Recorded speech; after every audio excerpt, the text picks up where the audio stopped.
Hi, and welcome to Board with Life News for February 24th. Today I'm going to talk about a viticulture expansion, a Deadpool game, Die Heist, Oceanus, and the Kickstarter for Heart of Crown. Let's get to it.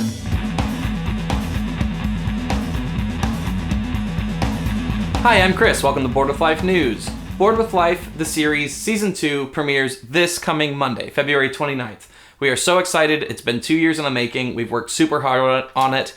Our first episode is Fiasco, based on the popular indie RPG. You guys are kind of the bread and butter, the heart of this channel, because you are our biggest supporters. Obviously, you watch Board Game News every week. And so we really need your help getting the word out there. So when the episode premieres on Monday, anything you can do on social media, tell your friends, show your board game group, that kind of stuff. We're not, we don't have huge budgets for advertising. We don't have connections for marketing, anything like that. My light just moved to perfectly illustrate how cheap a endeavor this actually is.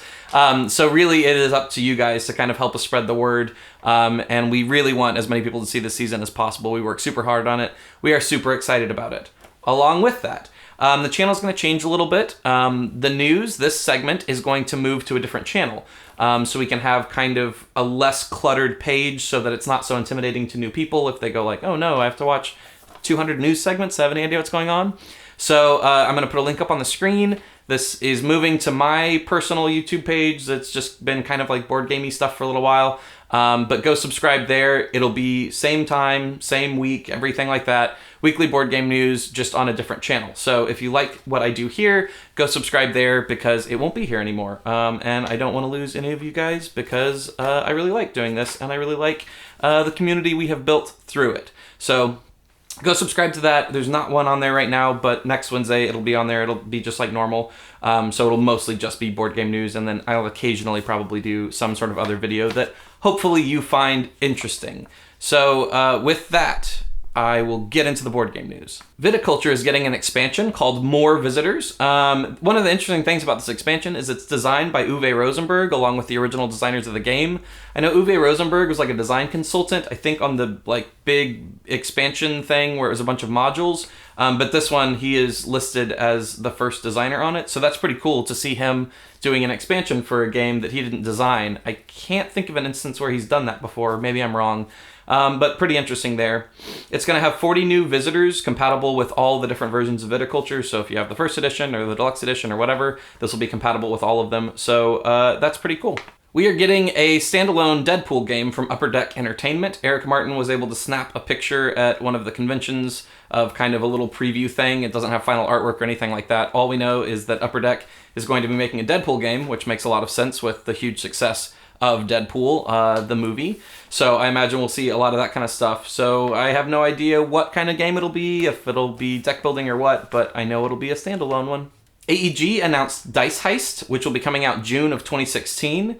There's not a lot of info on this. It sounds maybe like it's a dice drafting game, but I don't know. I might just be assuming that because there have been a lot of dice drafting games coming out. Basically, you're all trying to steal art from a gallery, so you're thieves trying to get a team together to steal art. Aside from that, no idea how it plays, anything like that. Yellow announced Oceanus, which is from Antoine Bauza, the very famous popular designer, so that's very exciting.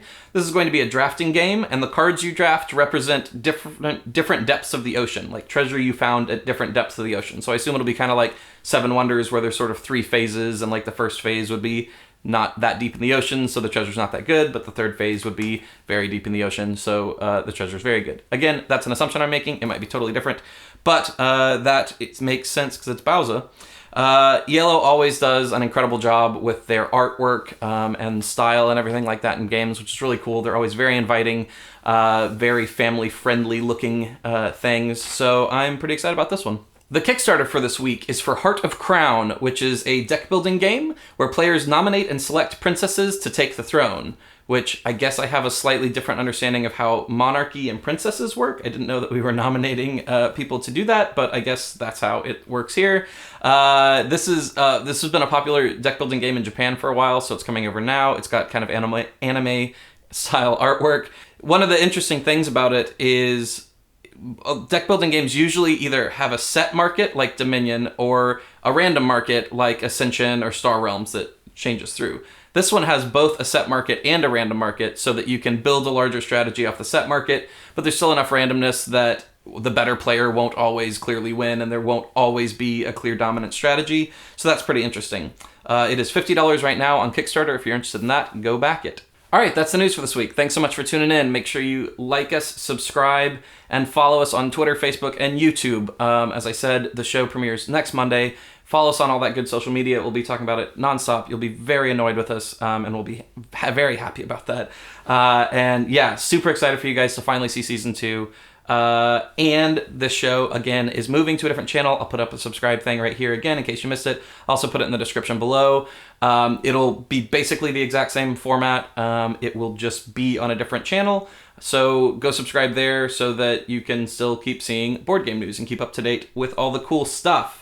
This week's question comes from @GameritisGuy via Twitter, and they ask, have you tried to script a skit around a game to no success? I thought about this one, and I can't think of a specific example where we just couldn't come up with something. But I did think for season 2, when we were pitching ideas, we had this idea. There's this game Time and Space, which is a real-time game, so it takes place over 12 minutes or whatever. And it's a pick up and deliver game, but you have really cool sand timers that dictate how long it takes you to pick up and deliver. It's really frantic, it's really crazy. We'd had this idea where we wanted to do an episode for season 2 that was shot entirely in one continuous take, or at least fake it so it looked like one continuous take with hidden edits. That was a real-time episode that would just take place during one game of Time and Space, which we thought was really cool. It was going to be a fun technical challenge for us. We really like that kind of stuff. But as we were talking about it, we were like, is this funny? Is there a joke here? Does this make a funnier episode than something else? And we realized that really it would just be really showy, which we like, but it wouldn't really build for an interesting narrative or a funny joke or anything like that. So we shelved that. We might do it again someday, who knows? But that is certainly an example of a game that we got pretty far down the line on planning a thing and then just decided that narratively and for a sitcom, it didn't make the most sense to do that. So yeah, that's how I'll answer that question. Thanks so much for tuning in. Remember to subscribe to that other channel, and I will see you next week on the other channel.